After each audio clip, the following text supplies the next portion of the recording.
Hey guys, welcome back to my channel. Today we are making one of Nigeria's all-time favorite breakfast treats, Akara, also known as bean ball. Akara is a delicious street food snack that is crispy on the outside and fluffy on the inside. This recipe is easy, tasty and perfect for breakfast, lunch or even as a snack. In order to make this Akara, you'll be needing simple ingredients like beans, onions, scotch bonnet pepper, little salt, seasoning cube if you like, and oil for frying. So let's bring that roadside magic right into your kitchen. Trust me, once you try it, you will always want to make it every single week. So grab a chair because this recipe is about to make your kitchen smell like a roadside breakfast joint.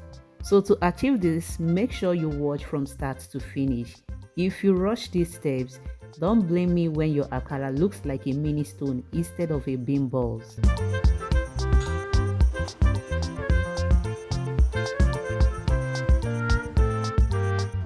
So to make akara, you'll be needing beans. I am using 2 cups of black eye bean for this recipe, and bear in mind your choice of beans determines how smooth and sweet your akara turns out, but you can use any beans of choice. Now I'm going to be prepping the beans before grounding. Firstly, I will start off by soaking them for a few minutes, then rub them gently between my palms. This helps the beans to peel off so easily. Then I will proceed to rinse and drain until the beans are clean and white. I know the step may feel tedious, but trust me, every bit of effort will be rewarded when you bite into that crispy balls. Now my washed beans is super ready. You can go ahead and blend it if you have a strong blender, but if you don't, take it to a commercial blender to help you get it done.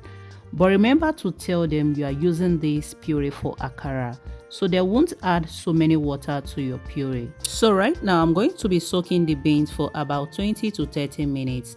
This is going to help the beans to soak up enough water and make it softer, because I do not want to stress my blender. But just as I told you, if we have a stronger blender, you can grind it right away.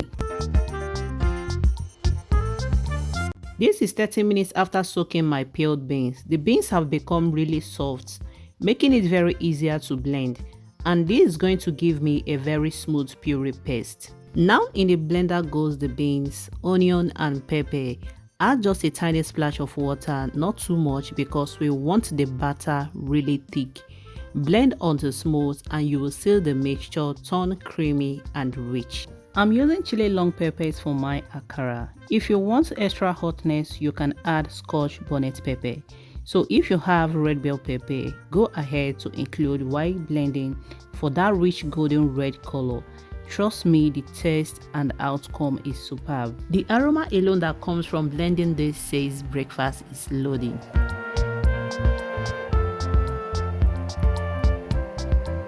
Now pour the mixture into a bowl. Sprinkle in some salt and seasoning if you are using any seasoning cube. Then whisk the mixture. And when I say whisk, I mean give it some energy. This step traps air inside the batter, and that's the secret to making your akara that is crunchy outside and soft like a pillow inside. Now I'm going to add sliced onion into the batter. If you want the bean ball more spicy, add some chopped pepper and fold everything together. So you're going to beat the batter for about 5 to 7 minutes. You will notice it getting lighter in color and slightly fluffier in texture. That's how you know air have really entered the batter. Now I'm going to add 1 raw egg into the batter and whisk until I get the desired consistency. You can skip the egg if you don't want that in your own bean ball, as this is optional, but this adds more creaminess and makes the bean ball more fluffy after frying. So now if you don't have a whisker, no problem, just use a mortar and pestle. Instead of pounding like fufu, gently beat the batter in a circular for a few minutes. This adds air, and trust me, when your akara comes out soft and fluffy, you will thank me later.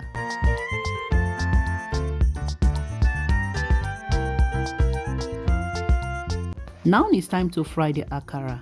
Heat up some oil in a pan. Once the oil is hot, scoop the batter in. If your batter doesn't float the way mine floats, that means you did not get it right. You have to whisk more to get the batter to float in the oil, just like mine. So one tips I'm going to give you in terms of making good akara is to make your batter thick. Too much water makes akara flat and oily instead of being fluffy. So whenever you are making your akara, make sure you don't add so many water when you are grinding it. That way your akara is going to turn out really fluffy and nice. So now scoop your batter 1 spoon at a time and gently drop it into the hot oil. Honestly, this is the best and fun part of making akara for me because I'm sure of eating this hot, irresistible akara. Just make sure your throat got some self-control. If not, you'll end up with an empty plate before you are done frying the akara. So now, once one side of the akara is being fried, flip them around till each side is golden brown. And at this moment, if your neighbors don't perceive the aroma of these fluffy balls, are you even frying akara? As you are frying your akara, make sure you add extra servings because akara has trust issues. The moment you look away after frying, they disappear into people's minds, and before you know it, you have your plate empty. If you are watching up to this moment, have you clicked that like button? Because I know you enjoy what you are seeing. So if you haven't subscribed yet to my channel, what are you waiting for? Subscribe so you are going to see more of these contents on my space. Now the akara is fully fried. Let's get them off the oil and continue with the rest of the batter. But look at this crispy, golden and irresistible akara. If yours is not looking like this, you've got it all wrong. Now I will continue scooping the rest of the batter into the oil in batches until all the batter is fully fried.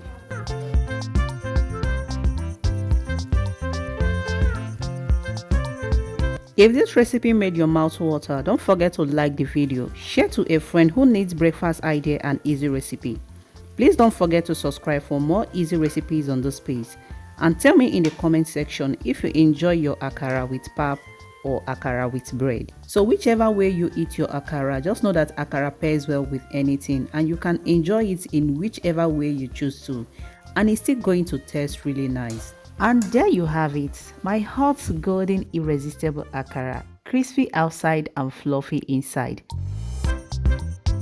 I'm pairing mine with hot pap and milk. You can choose whichever way to pair yours and it's still going to taste really lovely. You can choose to serve yours with custard, soft bread, or even use a chilled juice to devour yours. But my advice, always make double portion because this snack doesn't last long on the table. So if this video makes your stomach dance, hit that like button and subscribe for more. And I'll be seeing you guys on my next one. Bye.